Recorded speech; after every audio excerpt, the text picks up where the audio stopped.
Miss হবে না আপনার পছন্দের টিভি শো। দেখুন জি5 অ্যাপে একদম ফ্রি। ও নিশ্চয়ই নতুন করে জীবন শুরু করতে চায়, তাই ওই সইটা করে আমায় খুব ভালো করে বুঝিয়ে দিয়েছে।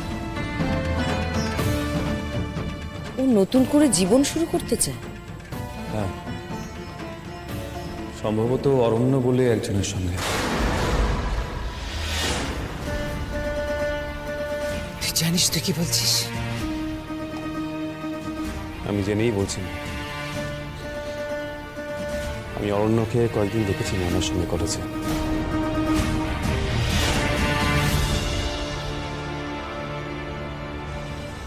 আমি তোমায় বলছি, ময়না ওর সঙ্গে ভালোই থাকবে।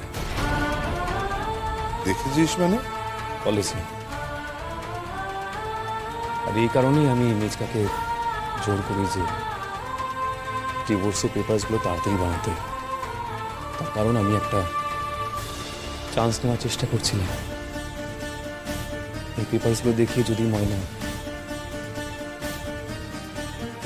সিগনেচার না করে আর ও যদি ফিরে আসে।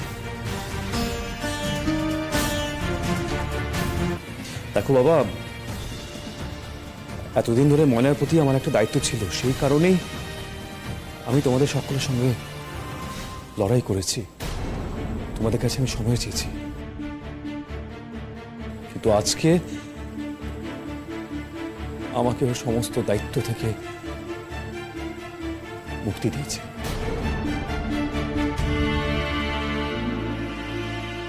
কিন্তু বাবা, এখন তো আমার তোমাদের প্রতি কিছুটা হলেও দায়িত্ব আছে। তাই আমি বলছি যে তোমরা যেটা ভালো বোঝো করো, আমি আছি। আমরা তো চাইবো তুই আবার বিয়ে কর।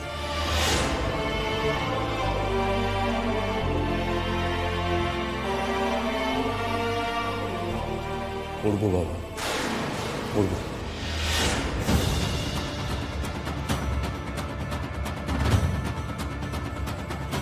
তোমরাও সবকিছুর ব্যবস্থা করো। দেখ, আমরা ভেবেছি, মানে আমাকে এত কিছু বলার নেই বাবা। এবার আমি বিয়েটা তোমাদের জন্য করব। তাই মেয়েটা কে কেমন আমি কিচ্ছু জানতে চাই না। তোমরা যা বলবে, যার সাথে বিয়ে করতে বলবে, আমি বিয়ে করব।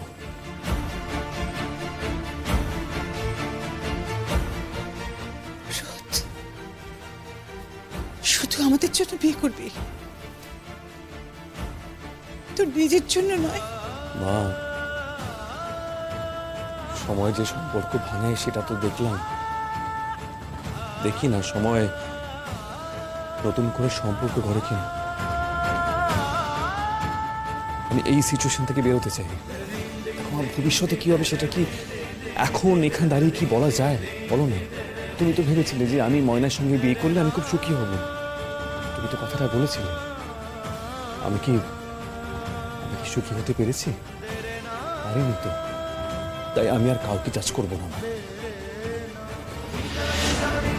জি5 ডাউনলোড করুন আর সব এপিসোড দেখুন একদম ফ্রি।